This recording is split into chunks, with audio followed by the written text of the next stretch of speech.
Hey guys, welcome back to the channel. Today we're going to be doing another update video on the Ranger build. As always, we got Christian here with us to bring us through everything, and there's a little bit of a situation going on in the front of the truck right now. Yeah, it looks a little bit different than it did in the last video. This is probably a good place to start since there's a big part of the truck missing here. Yeah. So what has happened since the last update? So since the last time you guys saw this thing, I got the rear of the truck wrapped up enough to where it can sit on its own weight. Before it was not sitting on the coiler, like on the shocks on its own weight. So got all that finalized, which we'll go over in a little bit. But once that was situated, we pulled the truck out, turned it around, got it in the garage this direction, and then we got the whole front of the truck torn down. So originally, this truck had the cambered unequal length beam kit on it that you guys may have seen in previous videos from when we first did the front end on this truck. And that was the plan, to run those beams on this current setup with this rear end. But what ended up happening is once we built the rear of this truck, Ryan realized that he wanted, like, the front end was not going to be able to keep up with what was going on. So we decided to rip that front end off the truck, and then we're going to an equal length setup that Jake and I have designed for this truck. So now we've gotten all the factory, or all that stuff pulled off the truck, and then motor and trans are out of it at this point. And then the whole front of the truck is like ready for the new kit now. Yep, so motor and trans are out of here. One thing that I really like that you did on this is you boxed in the entire frame rails. So factory on these trucks, there is some sections that are fully boxed in up here in the engine bay area. But as you regress into the truck, a lot of the stuff is just C-channel, and you can see where Christian's gone ahead and just fully boxed that in. And then he has these tubes in there as placeholders as well, just to keep everything true and from moving around when you're welding that and when stuff's not in there. Because without that, this stuff can move around and everything's kind of changing. Yeah, so everything basically from the cab back, it has all the cab cage structure holding the frame rails in place from wanting to move around. But from the firewall forward, especially now, because now there's no factory crossmember in this thing too, that's another thing that I cut out. This section right here between the bumper and basically the firewall, there's nothing holding this together. So when I cut the factory crossmember out of this thing, I added the tubes in here just to add that structure so nothing moved, and then I could plate the rest of the frame in once that crossmember was out of here. But the reason that the crossmember is gone at this point is just from us learning from our truck, doing our truck with our equal length kit. And the limiting factor on the up travel of our truck was the factory crossmember. So on this one, just learning from previously on doing our truck, I wanted to get that crossmember completely out of the way on this thing so it wasn't a factor at all, and I could cycle this thing exactly how it needed to be. And then it just made everything a lot more ideal, because we're already at this point. The kind of snowball for this thing was like the motor and trans were not supposed to come out of this, but we were already at this area with the truck that it was like we might as well just pull it. And now Ryan's getting the opportunity to freshen that up and make sure there's no leaks or anything on that, and just make sure all that's good, because basically at that point the motor and trans were the only things not being touched on this truck. Right. So now, like, he has the opportunity to make sure that's all good. The V6 is going back in this thing. It's the 4.0 V6, so that's going back in the truck for the current time being.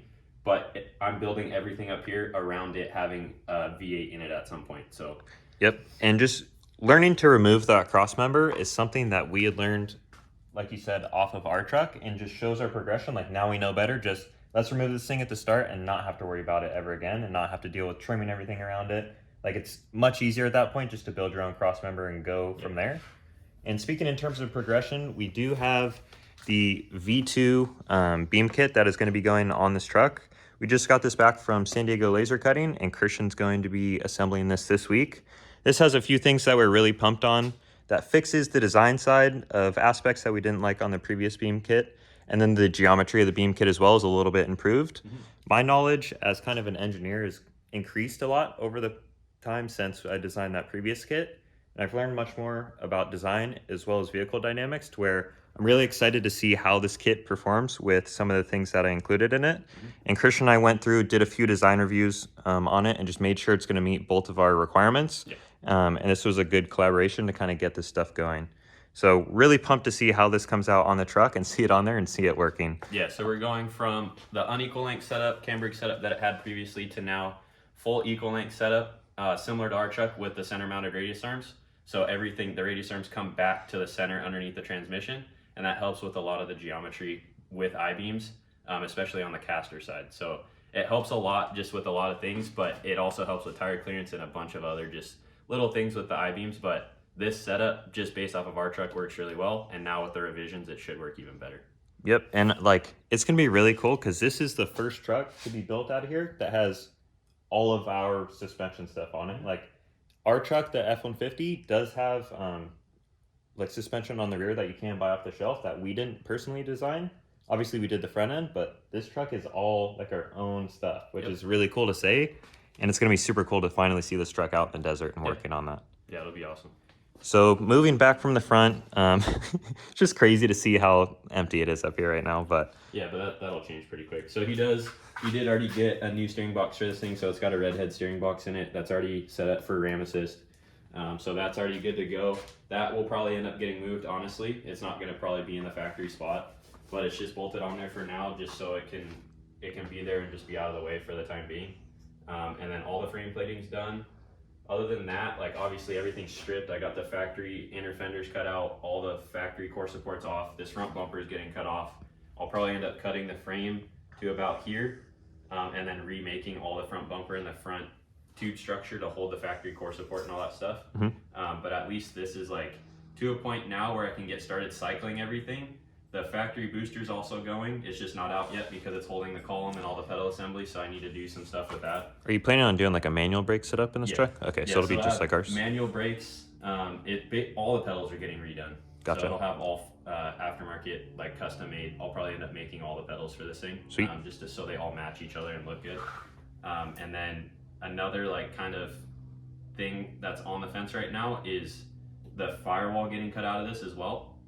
So it all depends on once I get the kit on this thing and start cycling everything, we'll see how the tire clearance is to the firewall. And if it starts to really get into the corners of the firewall, I'm just gonna zip this whole thing out, and then at that point I'm probably cutting the rest of the floor out.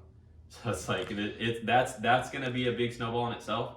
But long run, same thing with like doing the beam kit now. Right. Long run, it's gonna be way more beneficial as far as clearance goes, and I can push the motor back if I wanted to, and there's a bunch of things that I can do because I have to redo motor mounts now anyways, because that was on the factory crossmember, so cutting that out, motor has to get remounted, so if I can push it back, it's gonna help with a lot of stuff. Right. So it's just it's a snowball, but it's in the right direction. Right. Well, it's like, it's just going to help things long term. Like, it's not going to be as much of a hassle down the line when Ryan's like, okay, I'm ready to move to this engine. Like, let's put it in. You're not like, oh, now we have to like cut all this out. Yeah. Like, it just makes that's a lot easier. Like, when a truck's fully built and you go to like make changes, especially when he goes to put an LS in this thing, if you have to cut the firewall out while the whole engine cage is in this truck already and shocks are mounted and everything's already in its place and it's not fully open like this, you're shooting yourself in the foot. Yeah, so it makes things way more difficult to work around when the truck's already built and you have to make big changes like that. So if I notice that right off the bat, as soon as we start to cycle this kit, then I'm zipping this thing out and we're just doing it. So cool. So moving on to the interior of the truck, there are a few minor changes in here. We can these right first since we're already right here. Okay. Yeah. Like the frame, I did do the tie-ins for the A-pillars. So that's fully silicone bronzed in. They go the full length of this entire section as much as I can get. And that's just because I don't like when they're real short. Right. You can do whatever you want here. You can put dimple down in it. You can do whatever you want. Just simple. But going full length, especially once the windshield's back in this thing, it'll cover this section and it'll cover this section for the most part because they have like the factory kind of tinted strips on them, on the windshields. So it will literally be the entire width of the truck. And then once this is painted, you will not even notice that any of this is here with how tucked this is. And I think a few things to mention just for those people who aren't super familiar with building these trucks is you want to tie in the cage work to the cab in multiple locations just to make sure that it's not ripping part of the cab apart. And what I mean by that is at the back here, you do have tubes poking through the cab. So if you don't have anything tied in elsewhere, over time, that cab's just going to be kind of wiggling on there and you could crack the cab. And all this stuff is silicone bronze, so it does have a little bit of flex built into it. But if this is moving a lot, it will start to rip all these joints everywhere where a tube comes out of the cab. So at the top, all this back wall, and then where the tubes poke out of the front, all that stuff will start cracking. If the cab is moving on the frame or if there's any deflection at all in any of that stuff, you'll start to form cracks somewhere. Or worst case, with it being tied in and welded to the cab and stuff like this, you can start blowing back windows and glass out of this thing. If stuff's really starting to move, which this truck won't have that problem, but that has been issues in the past with other trucks. And then the other thing to mention here is that you said you're using silicon bronze. So for people who don't know why you may have used that, do you want to kind of explain that a little bit? Yeah, so silicon bronze helps a lot with the heat that gets inputted into the part. So in this case where you're welding like aftermarket sheet metal that you're adding to a vehicle to factory sheet metal, that gets very thin. And then especially when you're also welding it to a thick tube. So these tubes are all 2-inch 120 that these are getting welded to. So when you have thin sheet metal that you're welding to thick tube, it's difficult to just normally weld that. And then two, especially when you're going to factory sheet metal, it keeps the heat out of that and you can get everything to just work exactly how it needs to, and it still has that flex in it. So it just has like a lower melting temperature to where it burns together a little bit easier. It's almost like brazing. It's very similar to brazing. Right. So cool to mention that. And then also on the top here, you had gone through and you cut these out, correct? I did, yeah. So you cut holes in the top of the cab and welded the cage where you normally wouldn't be able to get to without doing that. Yeah, so I think in a previous video I've mentioned that there's only going to be a small amount of like unwelded section in these top corners. And there really wasn't all that much that needed to be welded, but I could stick my finger up in there and feel that there was obviously parts that weren't welded. So I just ended up biting the bullet and cutting this section of the roof out in each corner, opened it up, welded it up, put it back on, tacked it all together real good, and then blended everything out. So this whole truck's getting painted obviously, so a little bit of body work on here, paint it, and you'll never know that happened, but at least now there's the peace of mind knowing that every junction on this truck is fully 360 welded, and there's no issue with any of that down the road. Cool. And then we can jump to the inside. So first of all, at the top here, you have all the tubes in, and we'll go to the back of the cab in a minute to show how that was paneled in, but those are fully in, fully welded, correct? Yep. Yeah, so everything cage-wise in the truck is fully welded now. And then once I was able to get all that fully welded, I got these top corners cut and patched and back together. I was able to get all the sound deadening in. So that was one thing that is necessary for every off-road truck, because when you start pulling, like gutting all the interior out of these things, they become very tin canny. So before all the sound deadening was put in, when you'd open and especially close these doors, you would hear that like ting, like that just sheet metal, like it's hard to tell now because like it has a very nice like solid sound to it because it has the sound deadening on it. But it just makes the thing sound like a tin can when you don't have the sound deadening. And then it also helps with heat insulation. So like once the floor is all put back in, all the floor will get it. And then it's just a very nice, probably inside of the doors as well, but the sound deadening is very crucial in these trucks. Cool. So jumping down to the flooring, you do have some more tubes in here and some stuff that you've welded up. So you want to talk about that? This was part of getting the truck on its feet. The pivot boxes before and all the previous videos, they were not welded to the truck. They were just tack welded on. So I went through, before I could set the truck down, I went through here, welded the pivot boxes to the frame, and then got these gussets in there as well just to tie in where this kick is in the pivot box. So that just ties in this whole corner right here. And then I also got the cross tube that will be ran either for the carrier bearing, or it'll end up getting this middle section cut out if it ends up getting ran with a one-piece drive shaft if we pull the motor back. And then it has these stringer tubes in here, and then these will end up going from this junction here down to the center mounted radius arm cross member brace. Gotcha. So that it'll all tie in under the truck. But that was just all forethought. I needed to get all this in, so there was some structure here, tying the pivot boxes into the frame a little bit more. So that way when I put the truck on its weight, nothing would move and it was all good to go. I do like how that's going to flow into the center mounted radius arm or the mount for that. Just because that'll come to like a specific point where both of those radius arms will junction. And then it'll split off there with tubes and to go right tie into this and tie into the full chassis. So it has just a full pathway to kind of disperse the loads on that. Tying the load back into the chassis. Right, which super cool that you already had the forethought to do that on here. And then you can also see where the frame plating starts and goes to the front of the truck. Yeah, so like before I cut the frame on a taper, and this just matches kind of what the pivot box is doing on the outside. So I cut the frame at a taper. There does need to be a recessed pocket here. So this is a 2-inch 120 wall tube that's welded to the inside of the frame. And then this is where the nut is at to be able to get to the bolt for the lower trailing arm. So you just can reach a socket in there. Everything clears perfect with an impact on it. It'll go right in here. You can get to your nut, get like service, get the trailing arm off, do whatever you need to do. But that had to happen like as I was doing this first frame plate. And then you can kind of see there's a heat mark right here. Right. There's heat marks every so often in all the frame plating and their internal ribs. So it's not just like I just boxed the frame rail in and then that's all there is. There is internal ribs in a lot of that stuff. So it all keys in and goes together and it just ties the whole frame rail together as well. Mm-hmm. Very cool. So in terms of interior, is that kind of all the updates that have been done? Yeah, so here? I did Cool. like there's just dumb stuff like I cut these corners out of the cab. So like before there's a big like gnarly like box structure sitting here, a factory just cab. And then I cut all that out, got that all cleaned up, and then I also cut I think the cab or the factory floor was still to here previously, and then I trimmed this up and got all this cleaned up. So it's at least right now, if this portion of the floor does not get cut out, I at least have a nice section to be able to tie back into to like panel all this back in. Right. And it's not just like a plasma cut, just like rough cut like how it was before. So at least this is at a point now where I can tie into this if I need to, or if we end up cutting the rest of the floor out, like I can just cut that out and it's ready to go. So other than that, like that's pretty much the extent of what's been done in here. And then a lot of the stuff has been on the back of the truck. Cool. So let's move forward to that. Yeah. As we were mentioning on the inside, you did, as well as get those tubes welded in, you also got the patch fully welded in. Yes. So that looks silicon bronze as well, and it's just a super clean way of tidying that up, and you match the curve and everything of the roof, so Yes. it kind of looks factory in that regard. Yeah, so like that, I was dreading doing that honestly because I poked all the holes out of the factory brake light hole, and it wasn't the cleanest looking cut, and like it was a very it was a very like tricky area, but I was at a point where like I was kind of stuck in between a couple things and like I had some time, so I just stuck a day to it and just got it done, and it ended up coming out really nice, and I was able to like get all the things in that I wanted to do with it. That does not look like an easy piece to fit in there. No, The junction around all the tubes. Yeah, so I had to do it in two pieces. So the Right. top slide's on, the bottom slide's in underneath, and then it's welded around all the tubes, and it's welded on the seam. So Yep.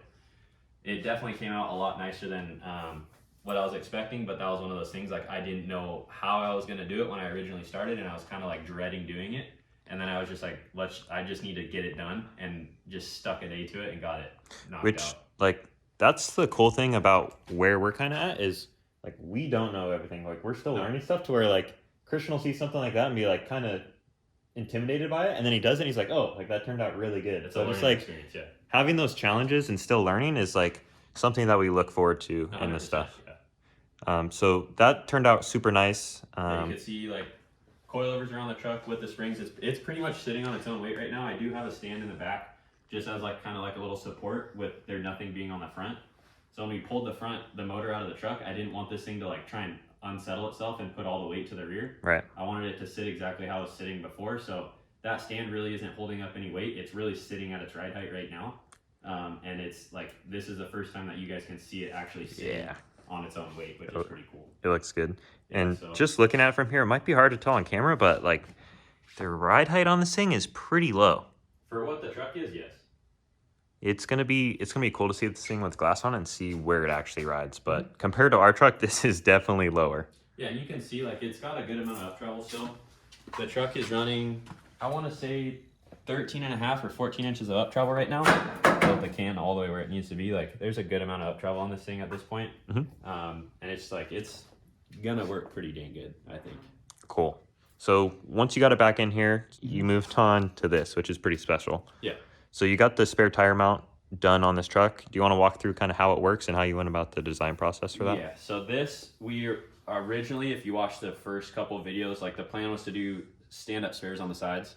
And then once we kind of got into building this thing, we realized real quick that like that was not going to be something that was going to be possible on this truck without having the spare tire stick way out past the backside of the bed sides, which is not, like if that's what you like, then cool. Like that's just not like like what I like looking at. So we ended up deciding to go just with a single spare on top of the fuel cell, and then we'll end up doing side kind of storage containers on each side of the fuel cell in between the bedside and the back half, and that will be like an aluminum storage container, which those will come too.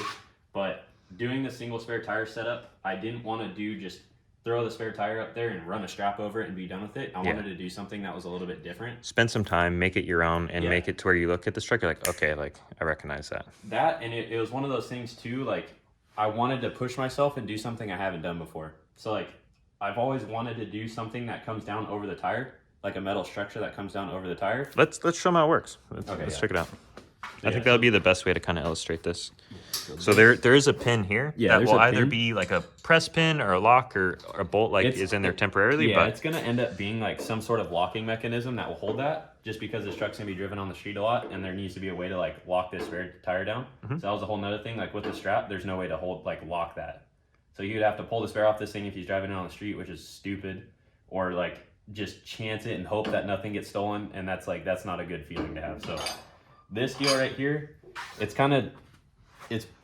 was like this came fully out of my head, and this was just like a go for it kind of thing. And like this whole setup is not like this is the first time I've done something like this. So like the next time will be better, just like with everything else. Like you do something once, you learn a lot, and then it's then on to the next thing. So like this, you can undo the latch, pull it off, and then it comes up over the tire, and then you can pull your spare out. And then, so this isn't one of Ryan's wheels that are in here now. This is one of yours, but This is off the Raptor, yeah. this is a 37. So this truck eventually will run 37s, or at least will have the option to. Yeah. So Christian designed this whole cradle around that just so it doesn't have to get redone later on. Yeah, so since this is not just like a generic strap that goes over this, or like a spin off in the center, or whatever other kind of spare tire setup that you run, and this has the radius cradle that kind of wraps around the tire, I knew if I set this up for the 35 that's on this thing now, we would have issues with him going to a 37 later. So I built all of this stuff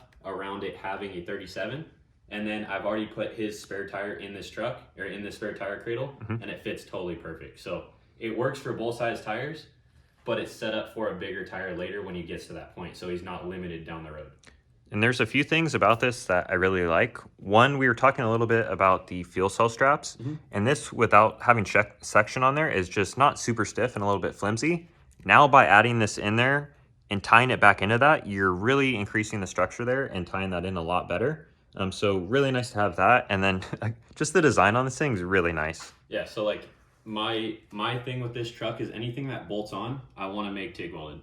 So all the bolt-on pieces, I want it to be TIG welded. So like this whole spare tire structure, which we'll look at, and then same thing with this cradle, it's all TIG welded, all dual pass TIG weld. Just again, to push myself to do something different, because I typically MIG weld everything. So like I want to start pushing more on the TIG weld side and grow that for myself. So this was like a big hurdle for me. It took a lot of time to do this whole setup, but the end result came out very nice. Yeah. So like it was 100% worth it.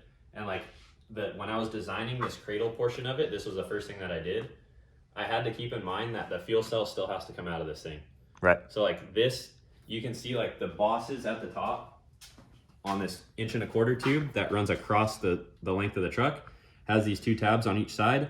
Everything's like flush with the inside of the tube. Yep. So the tab, as far as the tabs go, so that way when this cradle comes out of here, the tabs are out of the way. You can still get the fuel cell out of here, and then this whole cradle comes off with the fuel cell hold down.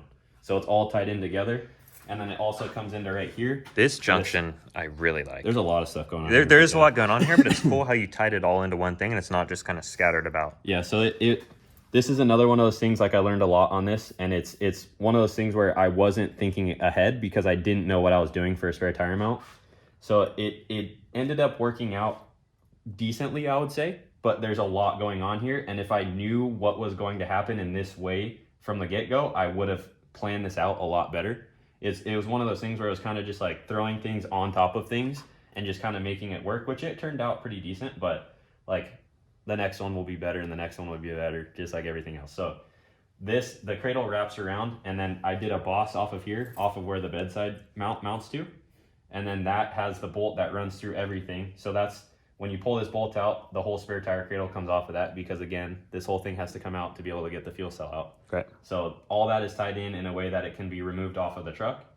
And then the whole latch assembly, like as far as this goes, like I'm pretty pumped on this handle, because I'm like... Yeah, we have kind of a history of growing up at the skate park, so to have things kind of refer back to that and draw on that heritage is super cool to see on the truck. Not that this is anything, but like Ryan and I met at the skate park. Yeah. Like that's how we got to know each other. So like... That's how we all met. Dude, we all grew up there together. So it's like throwing in like our like previous life, kind of, so to say, into like the stuff that we're doing now is like, I don't know, it's cool. It's So, cool. like, And like same thing that you did with Aaron's Hoon handle as well. Yeah. That runs the same grip, and It's the same it's cool thing, to see yeah. that. Which But like he obviously- grew up riding BMX bikes too, so Yep. it's like same thing. Like it all draws on that. Yeah, so like I knew I wanted to have some sort of handle on this thing, and then I knew like if I'm gonna have a handle, I'm gonna put a BMX grip on it. So it's like it's an ODI lock on. These are pretty cool because it's all US made, which I don't think all the ODIs are. So it's just like one of those things, like trying to keep the theme of everything going on the truck. And But for yeah. this whole thing, mounting the spare here being kind of a rolling change, like that's not something that you initially intended. Like No. it came out really well and looks super clean on the truck. Yeah, so that the cradle was the first portion, and then the second portion was getting like the actual hold down portion of it done. So this, we can kind of show it before it gets close. So like the actual part that's holding the wheel down is this like rubber piece from ORI. So you can get these from like ORW or CarTech has them, which is where I got this one. And it's just a generic like spare tire holder. Same thing we got on our truck. Exactly, yeah, for our knockoff. Yep. So like you can use these for a lot of different applications. But this one, I just ran all thread off of some nuts on the back side of this plate that's on here. And then this is adjustable. So like with this being able to run different size tires, this portion of it needs to be able to adjust for the tire size that you're running, and especially if you get a flat tire. And wheel offsets, like it can That accommodate too, anything. everything changes. So like there's no adjustment in the latch. There's only adjustment here. So you're putting the pressure in the center of the wheel to hold it in place. This structure itself isn't really, on this 37, the tubes, you'll see the tubes rest on each side of the tire. On a 35, they don't touch. The only thing that touches is that contact patch in the center of the wheel. And that's what holds everything centered. So like that being able to move was very critical. And then the whole latch assembly up here. And this latch assembly, one, the design, and two, it all being TIG welded came out really nice. Yeah, so it's just like one of those things, like when everything goes together, it just holds itself real good. I am very pumped on how this came out with, like I had an idea in my head of how this needed to go, Right. but now seeing it all together, like it came out as good, if not better than what I was expecting, which is always good. Yep. And then, yeah, I really like how this all came out. It looks right on this truck as well. Cool. So kind of moving on from there, is that kind of the end of the updates, or is there anything else that you've been working on? No, that's pretty much where we're at. I have the housing here that I'm doing for someone else, so that's been taking up a little bit of time. And now with the beam kit, like that's going to be the next thing that I'm going on to. So Cool. yeah, that's pretty much where we're at right now. Cool. Well, I think that's going to be a good place to wrap it for this one. And the next one, the beam kit will probably be on the front of the truck. I know I'm sure looking forward to that. Hopefully you guys are looking forward to that as well. But as always, please like, comment, subscribe. We'll see you in the next one. Peace.